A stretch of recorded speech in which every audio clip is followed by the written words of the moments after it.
കൃപായുഗത്തിന്റെ അവസാനത്തിങ്കൽ ഈ സംഭവം നടക്കുന്നു. ആറാമത്തെ യുഗമായ കൃപായുഗത്തിന്റെ അവസാനത്തിങ്കൽ യേശുവിന്റെ വരവിങ്കൽ ദൈവസഭ എടുക്കപ്പെട്ടതിന് ശേഷം ഈ ലോകത്തിന്റെ അവസ്ഥ എന്താണ്, ഈ ലോകത്തിൽ എന്തൊക്കെ സംഭവിക്കാൻ പോകുന്നു എന്നുള്ളതാണ് നാം ചിന്തിപ്പാൻ ആഗ്രഹിക്കുന്ന വിഷയം. അതുകൊണ്ട് നമ്മുടെ പഠന വിഷയത്തിലേക്ക് നാം പ്രവേശിക്കുവാൻ പോവുകയാണ്. കൃപായുഗത്തിന് ശേഷം, യേശുക്രിസ്തുവിന്റെ വീണ്ടും വരവിന് ശേഷം ഈ ഭൂമിയുടെ നിലവാരം എന്തായിരിക്കും? ദൈവത്തിന് സ്തോത്രം. ഇന്ന് ഈ ലോകം വെളിച്ചത്തിൽ വസിക്കുകയാണ്. ഇന്ന് ഈ ലോകം സൗരഭ്യത്തിൽ വസിക്കുകയാണ്. ഇന്ന് ഈ ലോകം ദൈവ സാന്നിധ്യത്തിൽ വസിക്കുകയാണ്. ഇന്ന് ഈ ലോകം ദൈവത്തിന്റെ പരിപാലനത്തിലായിരിക്കുകയാണ്. കാരണം ദൈവത്തിന്റെ വിശുദ്ധന്മാർ ഈ ഭൂമിയിൽ ഉള്ളതുകൊണ്ട്. എന്നാൽ വിശുദ്ധന്മാർ ഈ ഭൂമിയിൽ നിന്ന് മാറ്റപ്പെട്ടതിന് ശേഷം ഈ ലോകത്തിന്റെ അവസ്ഥ പരിതപിക്കപ്പെട്ട ഒരവസ്ഥയായിരിക്കും.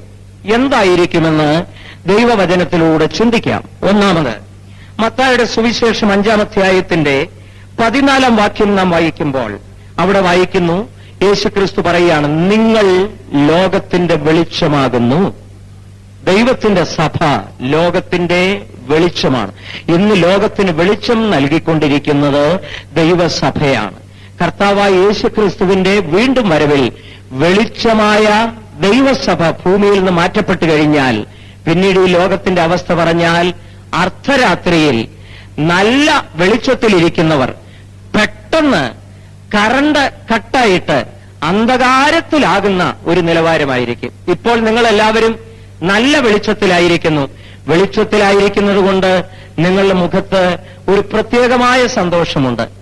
ഞാൻ നിങ്ങളുടെ മുഖത്തേക്ക് നോക്കുമ്പോൾ അത് കാണുവാൻ കഴിയുന്നു. കാരണം നിങ്ങളെല്ലാവരും വെളിച്ചത്തിലിരിക്കുന്നു. എന്നാൽ ഞാനിപ്പോൾ സംസാരിച്ചുകൊണ്ടിരിക്കുമ്പോൾ, നിങ്ങൾ കേട്ടുകൊണ്ടിരിക്കുമ്പോൾ പെട്ടെന്ന് കറണ്ട് കട്ടായെന്നിരിക്കട്ടെ, പെട്ടെന്നൊരു അന്ധകാരം ഉണ്ടാകുമ്പോൾ അറിയാതെ അകത്തുനിന്നൊരു ശബ്ദം, അയ്യോ!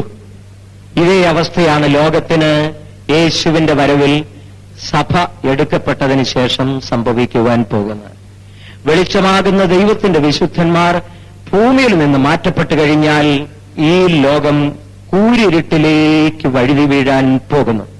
രണ്ടാമത്, ലൂക്കോസിന്റെ സുവിശേഷം 10-ാം അധ്യായത്തിന്റെ 3-ാം വാക്യം വായിക്കുമ്പോൾ അവിടെ യേശു തന്നെ അനുഗമിക്കുന്ന ശിഷ്യന്മാരെ കുറിച്ച് പറയുന്നു, ചെന്നായ്ക്കളുടെ ഇടയിൽ കുഞ്ഞാടുകളെപ്പോലെ ഞാൻ നിങ്ങളെ അയക്കുന്നു. ദൈവത്തിന്റെ വിശുദ്ധന്മാർ എന്ന് പറഞ്ഞാൽ അവരെ കുഞ്ഞാടുകൾ എന്നാണ് ചിത്രീകരിക്കുന്നത്. ലോകത്തിലെ മനുഷ്യരെ ചെന്നായ്ക്കൾ എന്ന് ചിത്രീകരിക്കുന്നു. ദൈവമക്കൾ ആരാണ്? കുഞ്ഞാടുകൾ. ഇവിടെ ഇരിക്കുന്ന കുഞ്ഞാടുകൾ കരങ്ങളെ ഉയർത്തി ഒരല്ലേലിയ പറഞ്ഞാട്ടെ.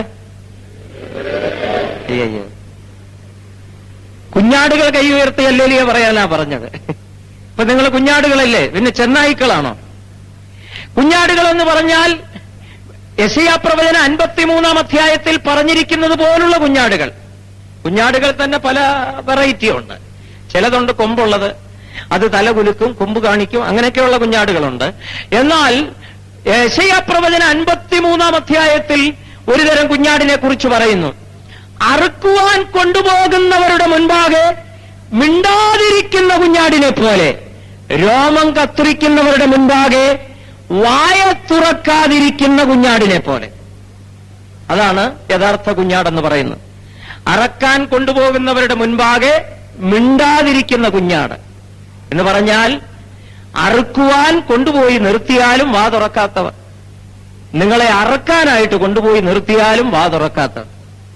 അറക്കാൻ കൊണ്ടുപോകണ്ട, അടുത്തൂടെ പോയാൽ മതി. ചിലതൊക്കെ തുറപ്പ് കേട്ടാൽ അയൽവക്കത്താർക്കും പിന്നെ ജീവിക്കേണ്ടാത്ത പരുവമാകും. അപ്രകാരമുള്ള കുഞ്ഞാടുകളെ കുറിച്ചല്ല പറയുന്നത്. അറുക്കുവാൻ കൊണ്ടുപോകുന്നവരുടെ മുൻപാകെ വായ തുറക്കാതിരിക്കുന്ന കുഞ്ഞാട്, രോമം കത്തിരിക്കുന്നവരുടെ മുൻപാകെ മിണ്ടാതിരിക്കുന്ന കുഞ്ഞാട്, താഴ്ചയിൽ ന്യായം കിട്ടാത്ത കുഞ്ഞാട്, പകരം ന്യായം പറയാത്ത കുഞ്ഞാട്. അതാണ് കർത്താവായ യേശുക്രിസ്തുവിനെ കുറിച്ച് പ്രസ്താവിക്കുന്നത്. അതുപോലെയുള്ള കുഞ്ഞാടുകളായ ഒരു കൂട്ടം വിശുദ്ധന്മാർ ഈ ഭൂമിയിലുണ്ട്, ഈ കൊട്ടാരക്കരയിലുമുണ്ട്, അതിന്റെ പരിസര ദേശങ്ങളിലുമുണ്ട്, ഇവിടെയുമുണ്ട്. അങ്ങനെയുള്ളവർ കൈയുയർത്തി വീണ്ടും ഹല്ലേലൂയ പറഞ്ഞാട്ടെ. ദൈവത്തിന് സ്തോത്രം. ഹല്ലേലൂയ കേട്ടപ്പോഴേ മനസ്സിലായി എത്രത്തോളമായെന്നുള്ളത് ഈ ബൈബിൾ ക്ലാസ്സോടുകൂടെ നിങ്ങൾ ആ സ്വഭാവത്തിന്റെ പൂർണ്ണതയിൽ എത്തുവാനിടയാകട്ടെ. ഇപ്രകാരമുള്ള കുഞ്ഞാടുകൾ കർത്താവായ യേശുക്രിസ്തുവിന്റെ വരവിൽ എടുത്തുകൊള്ളപ്പെട്ടു കഴിഞ്ഞാൽ ലോകത്തിൽ പിന്നെ ശേഷിക്കുന്നത് ചെന്നായ്ക്കൾ മാത്രമായിരിക്കും. ഇന്ന് ഈ ലോകത്തിന്റെ അനുഗ്രഹമെന്ന് പറയുന്ന ഈ വിശുദ്ധന്മാർ ഈ ഭൂമിയിൽ ഉള്ളതാണ്. വിശുദ്ധന്മാരുടെ പാദം ചവിട്ടുന്നത് തന്നെ ഭൂമിക്ക് ഒരു അനുഗ്രഹമാണ്. പക്ഷെ ലോകത്തിനത് അറിഞ്ഞുകൂടാ. വിശുദ്ധന്മാരുടെ പ്രാർത്ഥന, അവരുടെ സ്തോത്രത്തിന്റെ സ്വരം, അവരുടെ പാട്ടിന്റെ ശബ്ദം, അവർ നടന്നു പോകുമ്പോൾ അവരുടെ പാദസ്പർശനമേൽക്കുന്ന ഭൂമി, അതെല്ലാം വാസ്തവത്തിൽ അനുഗ്രഹിക്കപ്പെട്ടത് തന്നെയാണ്. കാരണം അവർ ഇന്ന് ലോകത്തിന് ഒരു അനുഗ്രഹമായിരിക്കുന്നു. എന്നാൽ യേശു വന്നതിന് ശേഷം കുഞ്ഞാടുകളായ ദൈവത്തിന്റെ വിശുദ്ധന്മാർ ഈ ഭൂമിയിൽ നിന്ന് മാറ്റപ്പെട്ടതിന് ശേഷം ഈ ലോകത്തിൽ കടിച്ചു കീറുന്ന ചെന്നായ്ക്കളല്ലാതെ, അന്യോന്യം കടിച്ചു കീറുന്ന ചെന്നായ്ക്കളല്ലാതെ ഒരൊറ്റ വിശുദ്ധനെ നിങ്ങൾക്ക് ഈ ലോകത്തിൽ കാണുവാൻ കഴിയുകയില്ല. വിശുദ്ധന്മാരില്ലാത്ത, കുഞ്ഞാടുകളില്ലാത്ത, കടിച്ചു കീറുന്ന ചെന്നായ്ക്കളെ കൊണ്ട് നിറയുന്ന ഒരു ഭയാനകമായ അന്തരീക്ഷമായിരിക്കും യേശുക്രിസ്തുവിന്റെ വരവിന് ശേഷം ഈ ലോകത്തിന്റെ നിലവാരം. ദൈവത്തിന് സ്തോത്രം. മൂന്നാമത്, മത്തായിയുടെ സുവിശേഷം 5-ാം അധ്യായത്തിന്റെ 13-ാം വാക്യത്തിൽ വായിക്കുന്നു, നിങ്ങൾ ലോകത്തിന്റെ ഉപ്പാകുന്നു. ദൈവത്തിന്റെ വിശുദ്ധന്മാർ ലോകത്തിന്റെ ഉപ്പാണ്. ഈ ഉപ്പ് എന്ന് പറയുന്നത് എല്ലാ കറികൾക്കും ചേർക്കേണ്ടതാണ്. ബാക്കി എല്ലാം ചേർത്താലും ഉപ്പില്ലെന്നുണ്ടെങ്കിൽ അതിന് രുചി വരികയില്ല. ഇറച്ചി കറി വയ്ക്കണമെങ്കിൽ 18 കൂട്ടം അതിനകത്ത് ചേർക്കണമെന്നാണ് ഞാൻ പറഞ്ഞു കേട്ടിട്ടുള്ളത്. കറി വെച്ചിട്ടില്ലെങ്കിലും കേട്ടിട്ടുണ്ട്. അതിന്റെ ശരിയായ ടേസ്റ്റ് കിട്ടണമെങ്കിൽ 18 കൂട്ടം ചേർക്കണം. അതില് ഒന്നാണ് ഉപ്പ്. 17 ചേർത്താലും 18ാമത്തത് ചേർത്തില്ലെങ്കിൽ കഴിക്കാൻ കൊള്ളുകയില്ല. ഇതുപോലെയാണ് ദൈവത്തിന്റെ വിശുദ്ധന്മാർ. എല്ലാവരെയും രുചിപ്പിക്കുന്നവർ, സകലർക്കും രുചി നൽകുന്നവർ എന്നാണ് അതിന്റെ അർത്ഥം. ഒരു വിശുദ്ധൻ എല്ലാവർക്കും ടേസ്റ്റ് ആയിരിക്കും എന്ന് പറഞ്ഞാൽ രുചി നൽകുന്നവനായിരിക്കും.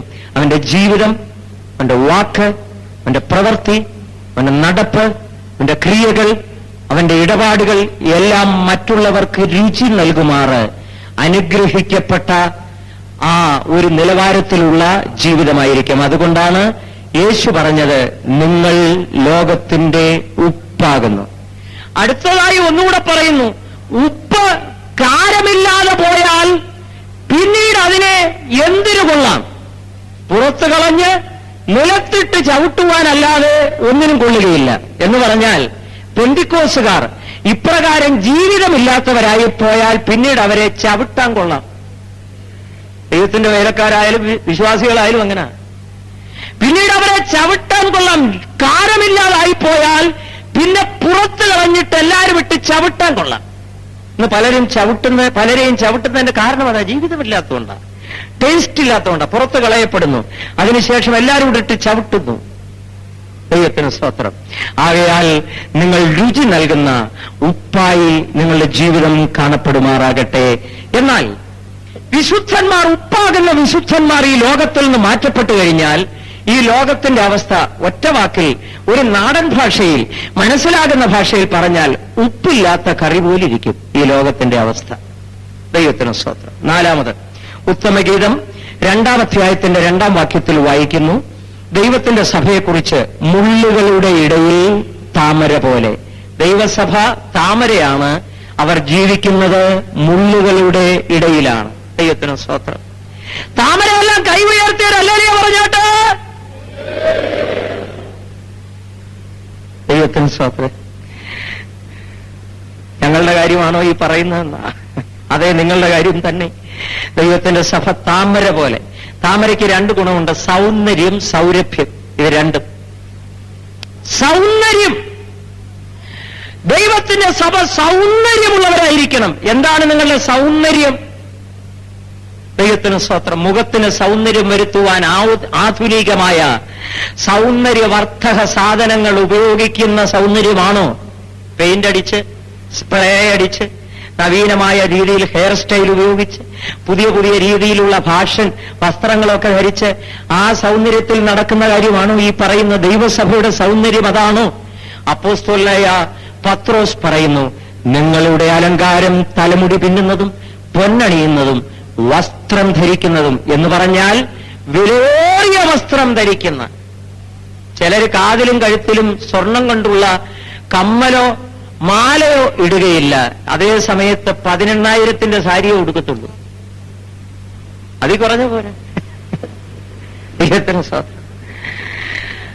കാതിലോ കയ്യിലോ ഒരു വാച്ചോ അല്ല ഒരു വളയോ ഒരു മാലയോ ഉപയോഗിക്കുകയില്ല.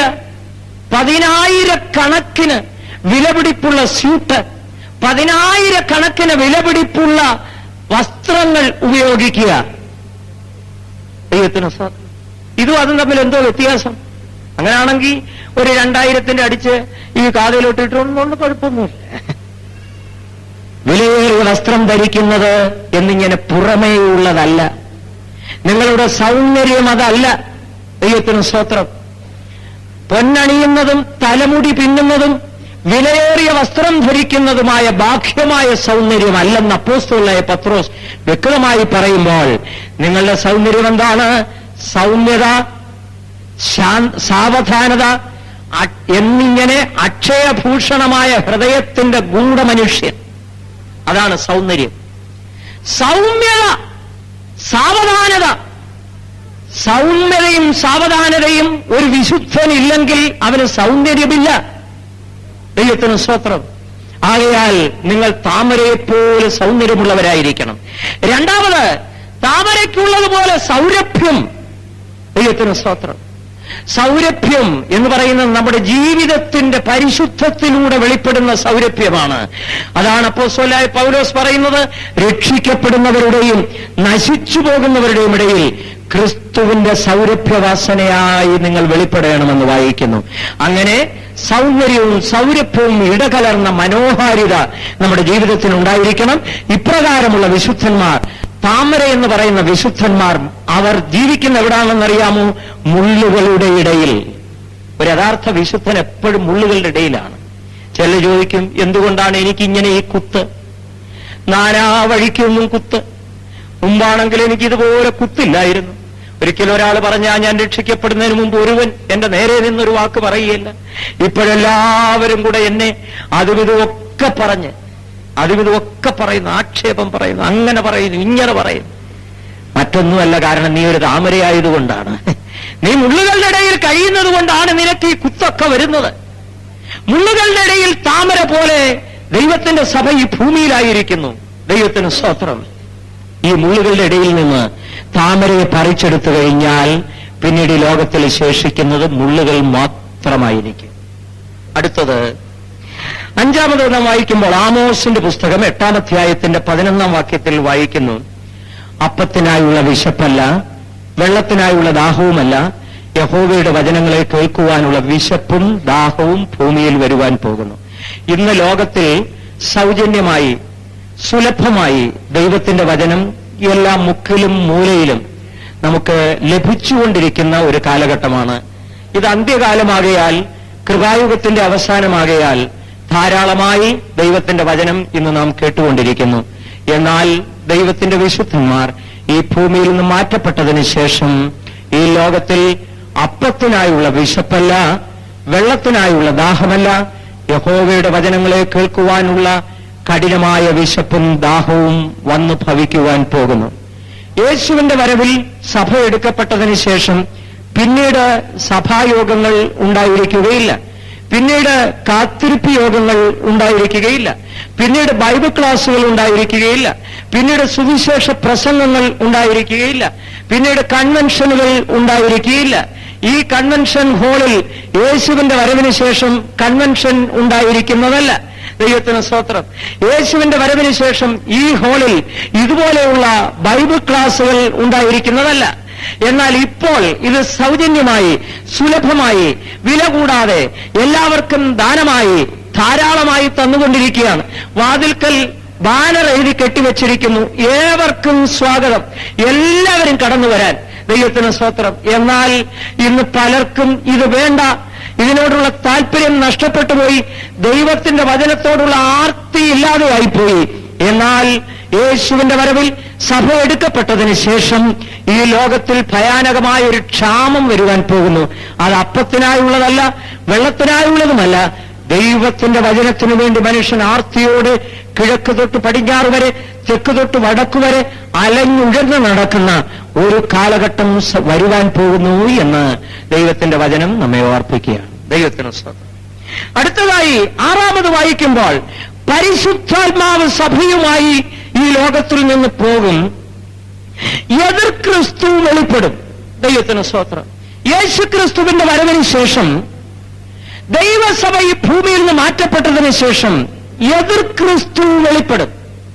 7 ദൈവത്തിന്റെ വിശുദ്ധന്മാർ ഈ ഭൂമിയിൽ നിന്ന് മാറ്റപ്പെടുന്നതോടുകൂടെ ദൈവിക ന്യായവിധി ഓരോന്നോരോന്നായി ഒന്നിനു പിറകെ ഒന്നായി ഈ ഭൂമിയിലേക്ക് വന്നു പതിക്കും.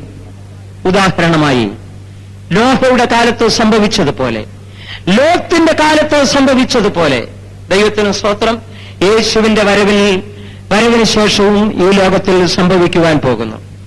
നോഹയുടെ കാലത്ത് രക്ഷയ്ക്ക് വേണ്ടി ഒരു പെട്ടകം പണിതുണ്ടാക്കി. വിശ്വസിച്ചതായ നോഹയും കുടുംബവും അകത്തു പ്രവേശിച്ചു.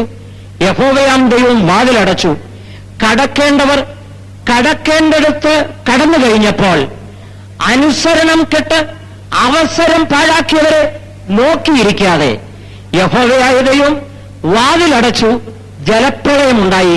ജലപ്രളയത്താൽ ഈ ഭൂമിയിലുള്ള സകല ജീവജന്തുക്കളും മനുഷ്യരും ചത്തൊടുങ്ങി.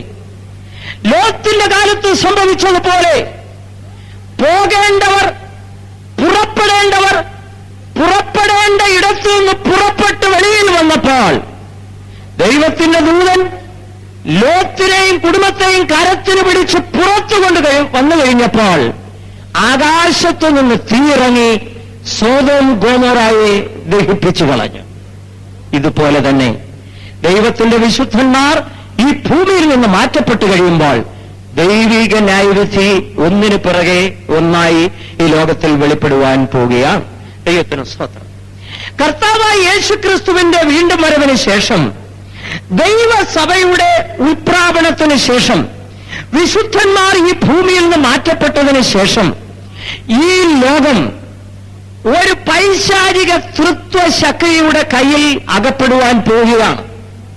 ഇല്ലെങ്കിൽ ഈ ലോകം ഒരു പൈശാചിക തൃത്വശക്തിയുടെ അധികാരത്തിന് കീഴിൽ 7 വർഷം ഭരിക്കപ്പെടുവാൻ പോകുന്നു.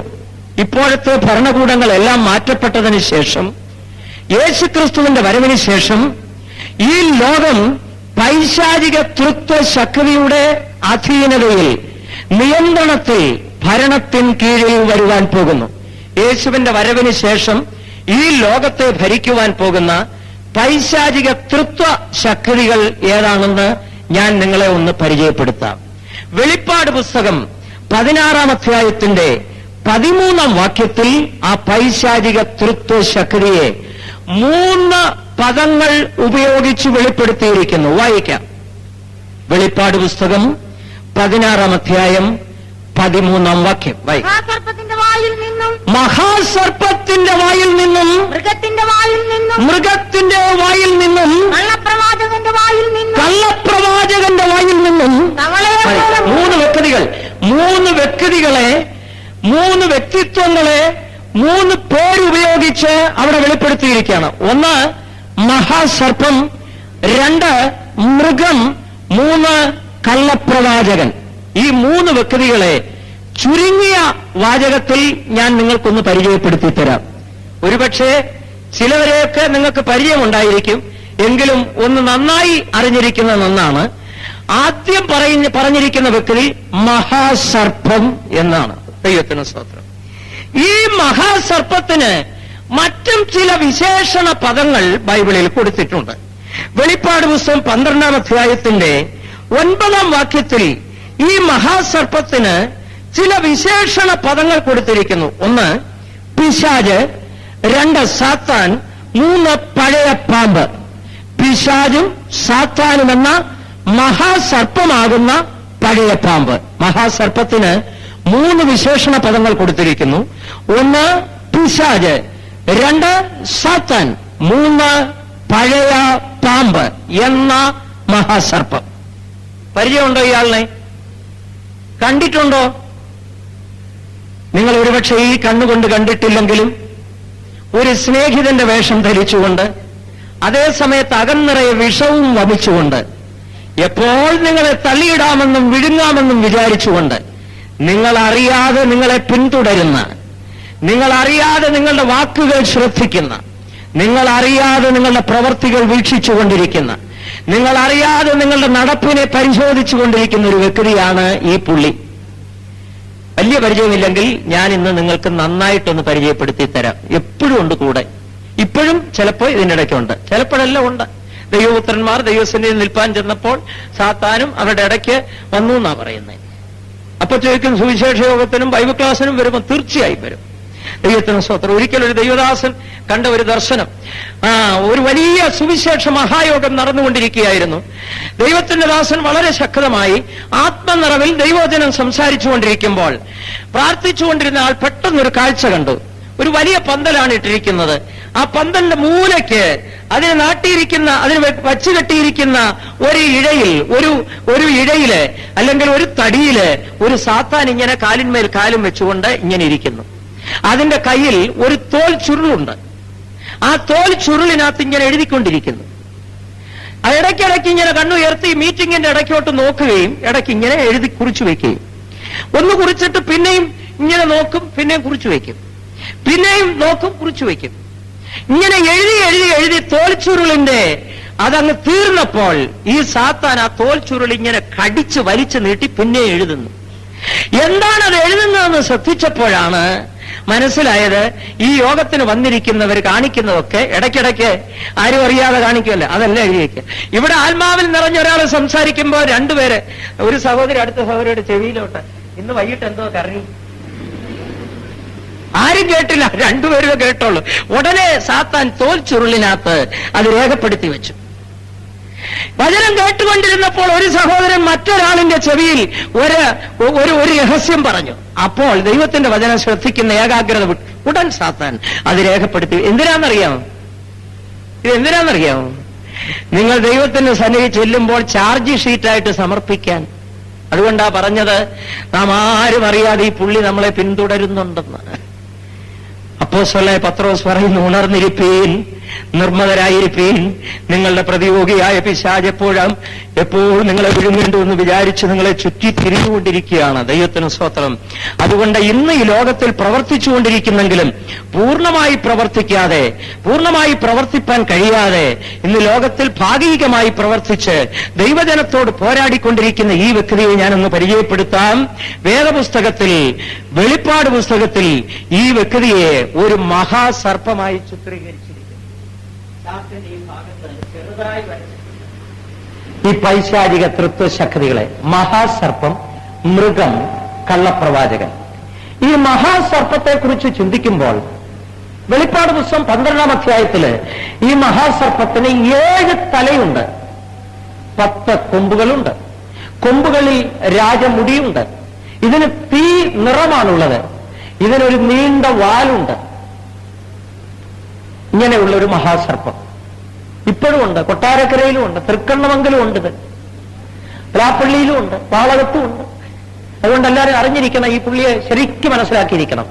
നിങ്ങൾ പോകുമ്പോൾ നിങ്ങളുടെ പുറകെ ഉണ്ട്. 7 തലയുണ്ട്. ദൈവത്തിന് സ്തോത്രം. മഹാസർപ്പം എന്നാണ് പേര്. 7 തല.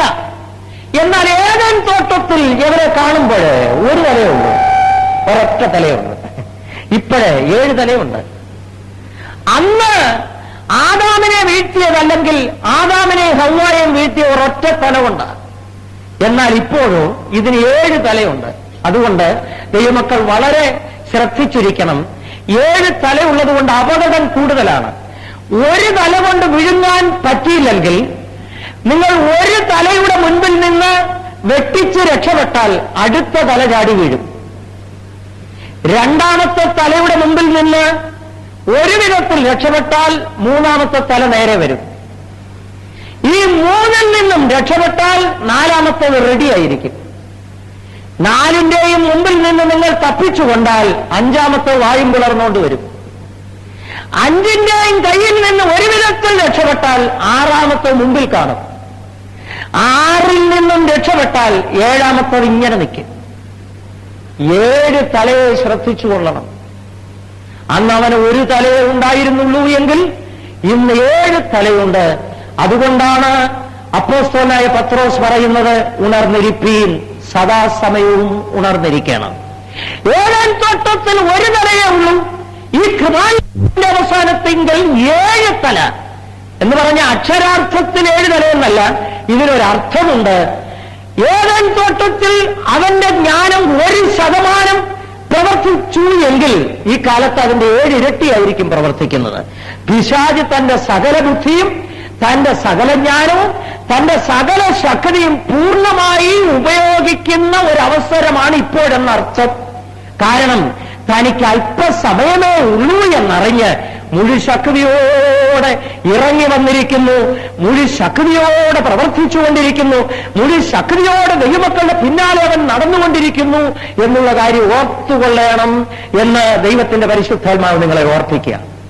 രണ്ടാമത്, ഇതിനൊരു നീണ്ട വാലുണ്ട്. തല കൊണ്ട് പ്രയോഗിച്ച് ഒരുപക്ഷെ വീഴ്ത്താൻ പറ്റിയില്ലെങ്കിൽ വാലുകൊണ്ട് പ്രയോഗിക്കും. ദൈവത്തിന് സ്തോത്രം. ആ നീണ്ട വാലുകൊണ്ട് വലിച്ചുകൂട്ടി ഭൂമിയിലേക്ക് എറിഞ്ഞു കളഞ്ഞു എന്നാണ് അവിടെ നാം വായിക്കുന്നത്. അപ്പോൾ ഇതിൽ 7 തലയുണ്ട്, നീണ്ട ഒരു വാലുണ്ട്. ഈ നീണ്ട വാല്, ഈ ഭൂമിയിലുള്ള ഈ വാല് അങ്ങ് ആകാശത്തിലെ നക്ഷത്രങ്ങളെ വലിച്ചുകൂട്ടി താഴേക്ക് എറിയുവാൻ തക്കവണ്ണം ദീർഘമാണ്. ഈ നീണ്ട വാലെന്ന് പറയുന്നത് അസത്യം ഉപദേശിക്കുന്ന പ്രവാചകൻ തന്നെ വാൽ എന്ന് വായിക്കുന്നു. ഈ വാൽ എന്ന് പറയുന്നത് ദുരുപദേശത്തെ കാണിക്കുക, അസത്യോപദേശം. ഒരുപക്ഷെ സാത്താന് നിങ്ങളെ വാ കൊണ്ട് വിഴുങ്ങുവാൻ സാധിച്ചില്ലെങ്കിൽ അബദ്ധോപദേശത്താൽ സത്യം വിട്ട് തെറ്റി പിന്മാറി ദൈവത്തിന്റെ കൃപയിൽ നിന്ന് അകന്നു പോകുവാൻ തക്കവണ്ണം നിങ്ങളുടെ ജീവിതത്തിൽ ക്രിയ ചെയ്യുമെന്ന് ദൈവത്തിന്റെ പരിശുദ്ധാത്മാവ് നമുക്ക് മുന്നറിയിപ്പ് നൽകുന്നു. ദൈവത്തിന് സ്തോത്രം. അങ്ങനെ ഈ മഹാസർപ്പത്തെ പിന്നെയും പല പേരുകളാൽ വേദപുസ്തകത്തിൽ പറയുന്നുണ്ട്. ആ പേരുകൾ ഒന്ന് പരിചയപ്പെടുത്തിക്കൊണ്ട് എന്റെ ഇന്നത്തെ വാക്ക് നിർത്തുവാൻ അവസാനിപ്പിക്കുവാൻ താല്പര്യപ്പെടുകയാണ്. ദൈവത്തിന് സ്തോത്രം. ആദ്യമായി ഇതിന് കൊടുത്തിരിക്കുന്ന പേര് മഹാസർപ്പം എന്നാണ്, അല്ലെങ്കിൽ സർപ്പം എന്നുള്ള പേര് നൽകിയിരിക്കുന്നു. സർപ്പം എന്നുള്ള പേര് കൊണ്ട് ഇവന്റെ പ്രവൃത്തിയും കൂടെ ആ പദത്തിൽ നമുക്ക് മനസ്സിലാക്കുവാൻ കഴിയും. 2 കൊരിന്ത്യർ 11-ാം അധ്യായത്തിന്റെ 3-ാം വാക്യം വായിക്കുമ്പോൾ അവിടെ അപ്പോസ്തലനായ പൗലോസ് പറയുന്നു, സർപ്പം ഹവ്വായെ ഉപായത്താൽ ചതിച്ചതുപോലെ നിങ്ങളുടെ മനസ്സ് ക്രിസ്തുവിനോടുള്ള ഏകാഗ്രതയും നിർമ്മലതയും വിട്ട് വഷളായി പോകുമോ എന്ന് ഞാൻ ഭയപ്പെടുന്നു. അവിടെ വായിക്കുന്നു, ഈ സർപ്പം ഹവ്വായെ ഉപായത്താൽ ചതിച്ചതുപോലെ. സർപ്പം എന്ന് പഠിക്കുമ്പോൾ ഇവൻ ഉപായത്താൽ ചതിക്കുന്നവനാണ്. ഏദെൻ തോട്ടത്തിൽ ഹവ്വായെ ചതിച്ചതുപോലെ. അതെങ്ങനെയാണെന്നറിയാമോ? അത് പഴം കാണിച്ചു കൊടുത്തു, പറിച്ചു, തിന്നു എന്ന് മാത്രമേ ഒരുപക്ഷെ നിങ്ങൾ ഇതുവരെ ഗ്രഹിച്ചിട്ടുണ്ടായിരിക്കുകയുള്ളൂ. എങ്കിലും ഞാൻ നിങ്ങളുടെ ശ്രദ്ധയെ ഏദെൻ തോട്ടത്തിലേക്ക് കൊണ്ടുവരികയാണ്, എപ്രകാരം ഹവ്വായെ ഉപായത്താൽ ചതിച്ചു എന്നുള്ളതൊന്ന് വിശദമായി മനസ്സിലാക്കുവാൻ. ആദാമും ഹവ്വായും കൂടെ ഏദെൻ തോട്ടത്തിൽ വളരെ സന്തോഷമായി ജീവിച്ചു വരുന്ന കാലം. ഹവ്വായുടെ ഹൃദയത്തിൽ ഒരു ചിന്ത, ആദാമിന്റെ കൂടെ നടന്ന സമയത്ത് ഈ തോട്ടത്തിന്റെ ഒരു സൈഡ് അരികെ ചേർന്ന് നടക്കാനല്ലാതെ ഇതിന്റെ നടുക്കോട്ടൊന്ന് പോകാൻ ഒരിക്കലും സാധിച്ചിട്ടില്ല. കാരണം പുള്ളിക്കാരൻ അങ്ങോട്ട് പോകത്തില്ല. അപ്പോ ഈ ഹവ്വായുടെ ഉള്ളിലൊരു ചിന്ത, എന്താ ഇങ്ങനെ ഈ സൈഡ് ചേർന്ന് നടക്കുന്നത്, നടുക്കോട്ട് എന്താ ഒന്ന് പോയി കൂടാത്തത് എന്നുള്ള ചിന്ത. എങ്കിലും നേരെ ചോദിക്കാൻ ഒരു ഭയം. അങ്ങനെ ഇരുന്നപ്പോഴേ ഒരു ദിവസം ആദാമിനൊരു ചെറിയ ക്ഷീണം വന്ന് ഒരു മരത്തിന്റെ തണലിൽ വിശ്രമിച്ചുകൊണ്ടിരിക്കുമ്പോൾ ഹവ്വാ പതിയെ അടുത്തുകൂടി വന്ന് പറഞ്ഞു, നമുക്കൊരു വിസിറ്റിംഗ് പോകാം. അപ്പോ ആദാം പറഞ്ഞു, എനിക്കിന്നൊരു ക്ഷീണം, എനിക്ക് വരുന്നില്ല, ഞാൻ വരുന്നില്ല. എന്നാ ഞാൻ തന്നെ ഒന്ന് പൊക്കോണം, പക്ഷെ സൂക്ഷിച്ചോണം, നടുക്കോട്ടെങ്ങും പോരാ, നടുവിലെ വൃക്ഷമൊക്കെ ഉണ്ട്, ഒന്ന് സൂക്ഷിച്ചോണം എന്നൊക്കെ പറഞ്ഞ് ഇതിനെ അയച്ചു. നമ്മുടെ സൗകര്യമാർക്കൊരു സ്വഭാവമുണ്ട്, പോരുതെന്ന് പറഞ്ഞാൽ അവിടെ തന്നെ പോയിരിക്കും. ഇവിടുത്തെ സൗകര്യമാരുടെ കാര്യമല്ല, അങ്ങ് ഹവ്വായുടെ കാര്യം പറഞ്ഞതാ. ദൈവത്തിന് സ്തോത്രം. അങ്ങോട്ട് പോകരുതെന്ന് പറഞ്ഞ സമയം തുടങ്ങി അങ്ങോട്ട് പോകണമെന്നൊരു ആഗ്രഹം. അത് മനുഷ്യ സഹജമാണ്. നമ്മൾ സാധാരണ ആദാമിനെയും ഹവ്വായെയൊക്കെ കുറ്റം പറയാറുണ്ട്. അന്ന് അവരീ വിലക്കപ്പെട്ട ഈ കനി തിന്നതുകൊണ്ടാണ്, അല്ലെങ്കിൽ ഈ തിന്നരുതെന്ന് പറഞ്ഞ വൃക്ഷഫലം തിന്നതുകൊണ്ടാണ് നമുക്ക് ഈ ദുരിതമൊക്കെ. അന്ന് അവർ തിന്നാതിരുന്നെങ്കിൽ എത്ര നന്നായിരുന്നു, നമുക്ക് ആ ഏതേനിൽ സന്താന പരമ്പരകളായി അനുഗ്രഹമായി ജീവിക്കാമായിരുന്നല്ലോ എന്നൊക്കെ പലരും ചിന്തിക്കാറുണ്ട്. ഇങ്ങനെ ചിന്തിച്ച് നമ്മുടെ പൂർവ്വ പിതാക്കന്മാരെ ശപിക്കാറുണ്ട്. ഒരിക്കൽ നിലത്തിൽ കിളച്ചുകൊണ്ടിരിക്കുന്ന ഒരു പറമ്പിൽ കിളച്ചുകൊണ്ടിരിക്കുന്ന ഞാൻ കേട്ടിട്ടുള്ള ഒരു കഥയാണ്. കെട്ടുകഥ കേൾക്കാൻ നിങ്ങളെ നിർബന്ധിക്കുന്നു എന്ന് ധരിക്കരുത്. ഒരു ഉദാഹരണം അതിൽ നിന്ന് പഠിക്കാൻ. പറമ്പിൽ കിളച്ചുകൊണ്ടിരിക്കുന്ന ഒരു വ്യക്തി ഇങ്ങനെ പിറുപിറുത്തോണ്ട് കിളക്കുക. അപ്പോൾ ഒരു മിഷണറി അതുവഴി കടന്നു പോകുന്നു. അവൻ ഇങ്ങനെ പിറുപിറുക്കുകയും കിളക്കി. അപ്പൊ ചോദിച്ചു, സ്നേഹിത നീ എന്താ ഈ പിറുപിറുക്കുകയും ഇങ്ങനെ കിളക്കുകയും ചെയ്യുന്നു? അപ്പൊ താൻ പറഞ്ഞു, അന്ന് ആ വല്യപ്പച്ചനും വല്യമ്മച്ചയും കാണിച്ച കുഴപ്പത്തിന്റെ ഫലമാണ് ഞാൻ ഈ സഹിക്കുന്ന പാടുകൾ. ഇല്ലെങ്കിൽ എനിക്ക് ഈ വേർക്കേണ്ട കാര്യമുണ്ടോ? കിളച്ച് എന്റെ കൈ ഇങ്ങനെ പൊട്ടേണ്ട കാര്യമുണ്ടോ? അപ്പൊ മിഷണറി പറഞ്ഞു, ശരി വാ എന്റെ കൂടെ. അവന്റെ കയ്യിൽ നിന്ന് കൂന്താലിയൊക്കെ വാങ്ങിച്ച് പതിയെ അവനെ വിളിച്ച് വീട്ടിലേക്ക് കൊണ്ടുപോയി മിഷണറിയുടെ ബംഗ്ലാവിലേക്ക് കൊണ്ടുപോയതിനു ശേഷം അവന്റെ വേഷം മാറാൻ നല്ല വസ്ത്രം കൊടുത്തു. അവൻ കുളിച്ചു, നല്ല വസ്ത്രമൊക്കെ ധരിച്ച് വന്നപ്പോഴേ ഡൈനിങ് റൂമിലേക്ക് അവനെ കൊണ്ടുപോയി. ഡൈനിങ് ടേബിളില് നല്ല മൃഷ്ടാന്നമായ ഭോജനമെല്ലാം നിരത്തി വെച്ചിരിക്കുന്നു. ധാരാളമായിട്ട് എല്ലാം സമൃദ്ധമായിട്ട് മേശപ്പുറത്തെല്ലാം നിരത്തി വെച്ചിരിക്കുന്നു. അതിന്റെ നടുക്ക് ഒരു പാത്രം, ആ പാത്രം അടച്ചു മൂടി വെച്ചിരിക്കുക.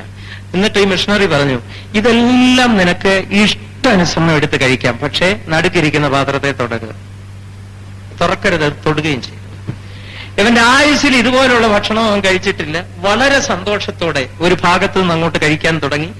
നല്ല രുചികരമായ ഭക്ഷണമെല്ലാം കഴിച്ച് വയറ് നിറഞ്ഞു കഴിഞ്ഞ് തൃപ്തി വന്നു കഴിഞ്ഞപ്പോൾ അവന്റെ ചിന്ത ഈ പതിയെ നടുവിലുള്ള അടച്ചു വെച്ചിരിക്കുന്ന പാത്രത്തിലേക്ക് പോയി.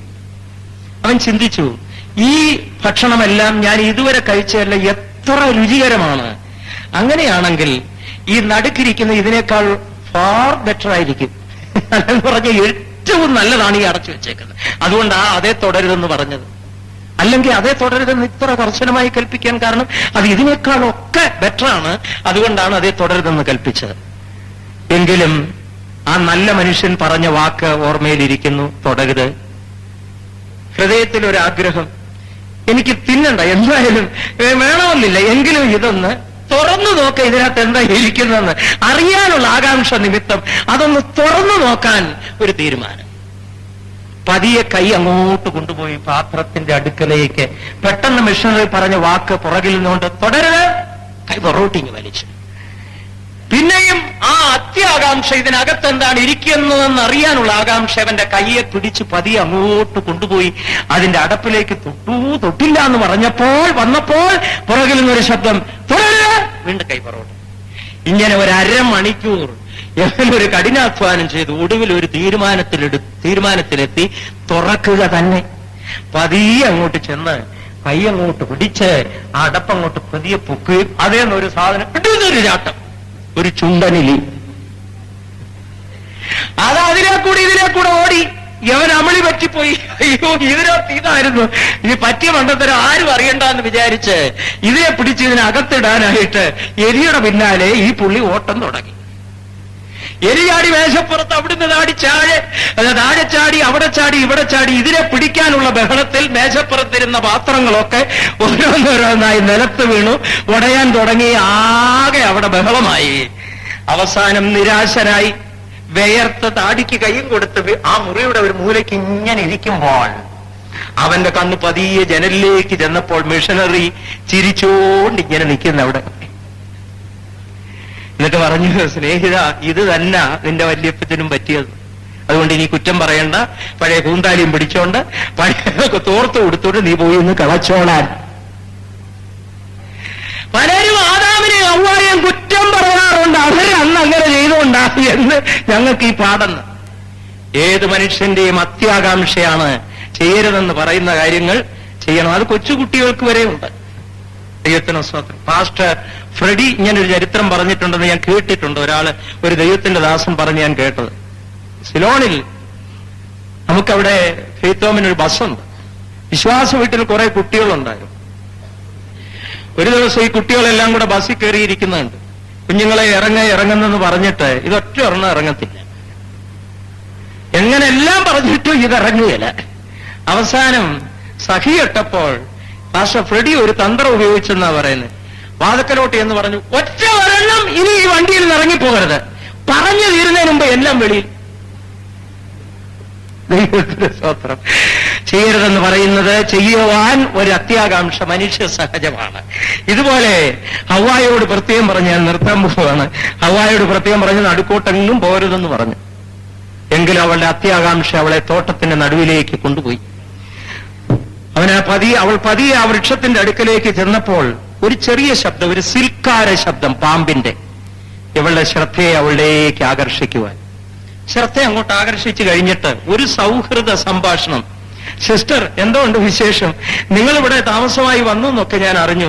പക്ഷെ എനിക്കൊന്ന് വന്ന് അന്വേഷിക്കാൻ പറ്റിയില്ല. എങ്ങനെ ഇരിക്കുന്നു ബ്രദർ? എന്തിയെ? ഭക്ഷണമൊക്കെ എങ്ങനെയുണ്ട്? ജീവിതം എങ്ങനെയൊക്കെ ഉണ്ട്? ഒരു സൗഹൃദ സംഭാഷണം. ഈ പാമ്പ് അപ്പൊ പറഞ്ഞു, പരമാനന്ദ സുഖമാ, ഇത്ര നല്ല ഭക്ഷണമൊക്കെയാണെന്ന് അറിയാമോ എന്നൊക്കെ ഇങ്ങനെ സൗഹൃദ സംഭാഷണത്തിൽ ഏർപ്പെട്ടിരിക്കുമ്പോൾ പാമ്പ് ചോദിക്കാം, അല്ല, മുഖത്തിനൊരു വാട്ടം പോലെ പോഷകാംശങ്ങളുള്ള ഭക്ഷണമൊന്നും കഴിക്കുന്നില്ലെന്ന് തോന്നുന്നു. കണ്ണ് കുഴിഞ്ഞിരിക്കുന്നല്ലോ. ഒരു വൈറ്റമിൻ ഗുളിയൊക്കെ കഴിച്ചിരുന്നെങ്കിൽ കുറെ നന്നായിരുന്നേനെ. വാട്ടർ ബെറീസ് കോമ്പൗണ്ട് അങ്ങനൊന്നുണ്ട്, അത് കുറെ കഴിച്ചാൽ ഈ മുഖത്തെ സൗഹൃദ സംഭാഷണവുമായിട്ട് അടുത്തു വരുന്നു. വന്നിട്ട് പറയുക, ആ ഒരു ക്ഷീണമൊക്കെ കണ്ണിനൊരു കാഴ്ച കുറവുള്ളത് പോലെ തോന്നുന്നല്ലോ, ഇങ്ങനെ വല്ലാതെ നോക്കുന്നല്ലോ, കണ്ണ് തെളിഞ്ഞിരിക്കുകയല്ലേ. ഞാനൊരു ഒറ്റമൂലി പറഞ്ഞു തരാം. നിങ്ങൾ ഇങ്ങനെ ആയിരിക്കുന്നതിൽ എനിക്ക് വളരെയേറെ ഖേദമുണ്ട്. വാസ്തവത്തിൽ നിങ്ങളോട് സഹതാപം തോന്നുകയാണ്. നിങ്ങളെ ഇവിടെ ആക്കിയിരിക്കുന്ന ദൈവം തമ്പുരാൻ ഇത്ര ക്രൂരനായി പോയല്ലോ. നിങ്ങളുടെ മുഖം തെളിയാനും കണ്ണു തുറക്കാനുമുള്ള ഈ മരുന്ന് ഇന്ന് ഇവിടെ അടുത്ത് തന്നെ നിൽക്കുമ്പോൾ നിങ്ങൾക്കത് നിഷേധിച്ചിരിക്കുന്ന എത്ര ക്രൂരതയാണ്. ഇങ്ങനൊക്കെ പറഞ്ഞു കഴിയുമ്പോ ആരാ വീഴാത്തെ? പതിയെ അവളുടെ മനസ്സങ്ങോട്ട് ഞാഞ്ഞു. അതേതാ വേണ്ടേ? വേണ്ട, നല്ല പഴം. ഇതങ്ങോട്ട് പറിച്ചൊരു കടി കടിച്ചൊന്ന് തിന്നു കഴിഞ്ഞാൽ കണ്ണങ്ങ് തുറക്കുകയെ സകല ഷോർട്ട് സൈറ്റും ലോങ് സൈറ്റും ഒക്കെ അങ്ങോട്ട് പോയി മുഖമങ്ങോട്ട് തെളിഞ്ഞ് പിന്നെ നിങ്ങൾ ആരാന്നറിയാമോ? ദൈവത്തെ പോലെ ഞാനല്ലേ എന്ന് ചെണ്ട് പറയുന്ന പോലെ ഒരൊറ്റ ഗുളി അങ്ങോട്ട് തിന്നു നോക്ക്. പിന്നെ നിങ്ങൾ ഇതുപോലെ ആണോ? നിലത്ത് നിൽക്കത്തില്ല, മേലുകി ചാടുമെന്നാ ചെണ്ട് പറയുന്നേ. ഒന്ന് തിന്നു നോക്കാൻ ഒരു ഗുളിയ അങ്ങോട്ട് തിന്നാ പിന്നെ ഇതുപോലെ വല്ലതും ആണോ? അന്ന് പാമ്പ് ഉപയോഗിച്ച തന്ത്രം ഇത് തന്നെയാണ്. പതിയെ അടുത്തുകൂടി പറയുകയാണ്, ഈ വൃക്ഷഫലം തിന്നാൽ നിങ്ങളുടെ കണ്ണ് തുറക്കുകയും നിങ്ങൾ ദൈവത്തെ പോലെ ആവുകയും ചെയ്യും. അപ്പോൾ ഹവ്വ പറയും, അയ്യോ, തൊടാൻ പാടില്ലെന്നാ പറഞ്ഞിരിക്കും, തൊട്ടുകൂടാ. അപ്പോൾ പാമ്പ് പറയുന്നു, ദൈവത്തിനറിയാം നിങ്ങളിത് തിന്നാൽ ദൈവത്തെ പോലെ ആകുന്നത്, അതുകൊണ്ട് മനഃപൂർവ്വം തുടരുതെന്ന് കൽപ്പിച്ചിരിക്കുക. അങ്ങനാണോ? അവൾ നോക്കി. വൃക്ഷഫലം കണ്ടപ്പോൾ കാൺമാൻ ഭംഗിയുള്ളത്, തിന്മാൻ നല്ലത്, ജ്ഞാനം പ്രാപിപ്പാൻ കാമ്യമെന്ന് അവൾ കണ്ടു. അതുവരെ കാണാത്ത ഒരു കാഴ്ചപ്പാട് അപ്പോഴുണ്ടായി. സാത്താൻ അവളുടെ അകത്തെ കണ്ണങ്ങോട്ട് തുറന്നു. സാത്താൻ കണ്ണു തുറന്നാൽ അരുതാത്ത പലതും വളരെ മനോഹരമായി തോന്നും കേട്ടോ. ഇന്ന് പലർക്കും അതാ പറ്റിയിരിക്കുന്നത്. പലതും മനോഹരമായി തോന്നാൻ കാരണം സാത്താൻ അകത്ത കണ്ണങ്ങോട്ട് തുറന്നങ്ങോട്ട് ബ്രൈറ്റാക്കി കൊടുക്കുമ്പോൾ അരുതാത്ത പലതും വളരെ ബ്യൂട്ടിഫുള്ളായി തോന്നുന്നു. എന്നിട്ട് പറയുകയാണ്, എത്ര നന്നായിരിക്കുന്നു ആ പഴം എത്ര നന്നായിരിക്കുന്നു, അത് തിന്മാൻ എത്ര നന്നായിരിക്കുന്നു, അത് തിന്നുകഴിഞ്ഞാൽ എന്തൊരു ജ്ഞാനമാണെന്നറിയാമോ? ഇതെല്ലാം ഇങ്ങനെ അങ്ങോട്ട് പറഞ്ഞുകൊണ്ടിരിക്കുമ്പോ പതിയെ കൈ അങ്ങോട്ട് നീട്ടി, എത്തുന്നില്ല. പ്രശ്നം പിന്നെ പാമ്പ് പറഞ്ഞു, വിഷമിക്കേണ്ട, ഞാൻ ചായച്ചു തരാം. അരുതാത്തത് തിന്നാൻ സകല വഴിയും സാത്താൻ ഒരുക്കിത്തരും. ഒരു കാര്യം പ്രത്യേകം ഓർപ്പിക്കട്ടെ, നിങ്ങൾ തൃക്കണ്ണമംഗലിൽ നിന്ന് കൊട്ടാരക്കര സഭായത്തിന് വരാൻ നിങ്ങൾ ആഗ്രഹിച്ചു ഒരുങ്ങി തൃക്കണ്ണമംഗൽ ഇറങ്ങി നിന്നാൽ വല്ല വണ്ടി വരുന്നെങ്കിൽ സാത്താൻ ബ്രേക്ക് ഡൗൺ ആക്കും. എന്നാൽ സിനിമയ്ക്ക് പോകണമെന്ന് ആഗ്രഹിച്ചു ഒരുങ്ങി തൃക്കണ്ണമംഗലിൽ നിന്നാൽ ഇല്ലാത്ത വണ്ടി ഒരുക്കി അവിടെ കൊണ്ടുവന്ന് തരും. പാപം ചെയ്യുവാൻ ആഗ്രഹിക്കുന്ന ഒരു വ്യക്തിക്ക് സകല സാഹചര്യങ്ങളും അനുകൂലമാക്കി ഒരുക്കി വഴി തുറന്ന് മുമ്പിൽ കൊണ്ടുവന്ന് ഒരുക്കി തരുന്നവനാണ് സാത്താൻ എന്നുള്ള കാര്യം നിങ്ങൾ ഓർത്തുകൊള്ളണം. കൈനീട്ടി പറിച്ചു, തിന്നു, കൊണ്ടുപോയി ഭർത്താവിനും കൊടുത്തു. ദൈവത്തിന് സ്തോത്രം. അവിടെ ചെന്നപ്പോ ഹവ്വ ആദാമിന് മനസ്സിലായി അവൾ അരുതാത്ത തിന്നേച്ച് ബാക്കിയും കൊണ്ട് വന്നിരിക്കുകയാണെന്ന്. വിശദീകരിക്കാൻ ഒത്തിരി ഉണ്ടെങ്കിൽ ഞാൻ ഒറ്റ വാക്കിൽ നിർത്തട്ടെ. ഹവ്വായുടെ നിർബന്ധം സഹിക്കാൻ പാടില്ലാതെ ആദാമും വൃക്ഷഫലം തിന്നു, രണ്ടുപേരും വീണു. ഹവ്വായെ സർപ്പം ഉപായത്താൽ ചതിച്ചതുപോലെ ഇതുപോലെ ദൈവമക്കൾ ജാഗ്രത ഉള്ളവരായിരിക്കും. വളരെ തന്ത്രപൂർവം ഓരോരുത്തരുടെയും പിന്നാലെ നടക്കുകയാണ്. വിശുദ്ധിയിൽ നിന്ന് വീഴ്ത്തുവാൻ, പ്രതിഷ്ഠയിൽ നിന്ന് വീഴ്ത്തുവാൻ, വിളിയും തിരഞ്ഞെടുപ്പും ഉടയ്ക്കുവാൻ, കൃപയിൽ നിന്ന് വലിച്ചു പുറകോട്ട് തള്ളുവാൻ. അന്ത്യകാലമാകയാൽ സാത്താൻ മുഴുവൻ ശക്തിയോടെ പ്രവർത്തിക്കുന്ന കാലം. അതുകൊണ്ട് ജാഗ്രതയുള്ളവരായിരിക്കുവാൻ അപ്പോസ്തലനായ പൗലോസ് ഓർപ്പിക്കുന്നു. നിങ്ങളുടെ പ്രതിയോഗിയായ സാത്താൻ സർപ്പം ഹവ്വായെ ഉപായത്താൽ ചതിച്ചതുപോലെ, ദൈവത്തിന് സ്തോത്രം, ആരെ വിഴുങ്ങേണ്ടുവെന്ന് വിചാരിച്ച് ചുറ്റിത്തിരിഞ്ഞുകൊണ്ടിരിക്കും. നിങ്ങളുടെ ഏകാഗ്രതയും നിർമ്മലതയും നഷ്ടപ്പെട്ടു പോകാതെ സൂക്ഷിപ്പീൻ. ദൈവത്തിന് സ്തോത്രം. അടുത്തതായി ഈ സാത്താന് മറ്റൊരു പേര് കൊടുത്തിരിക്കുന്നു. മത്തായിയുടെ സുവിശേഷം 4-ാം അധ്യായത്തിന്റെ 3-ാം വാക്യത്തിലെ പരീക്ഷകൻ എന്നൊരു പദം കൊടുത്തിരിക്കുന്നു. പരീക്ഷകൻ. കർത്താവായ യേശുക്രിസ്തു യോർദാൻ നദിയിൽ സ്നാനമേറ്റ് പരിശുദ്ധാത്മാവിനാൽ നിറയപ്പെട്ട് കഴിഞ്ഞപ്പോൾ പരീക്ഷകൻ അവനെ പരീക്ഷിക്കുവാൻ അവന്റെ അടുക്കലേക്ക് കടന്നു വരുന്നു. സാത്താനാൽ പരീക്ഷിക്കപ്പെടേണ്ടതിന് ദൈവത്തിന്റെ പരിശുദ്ധാത്മാവ് അവനെ, ദൈവാത്മാവ് അവനെ മരുഭൂമിയിലേക്ക് കൊണ്ടുപോകുന്നു. 40 ദിവസം ഉപവസിക്കുന്നു.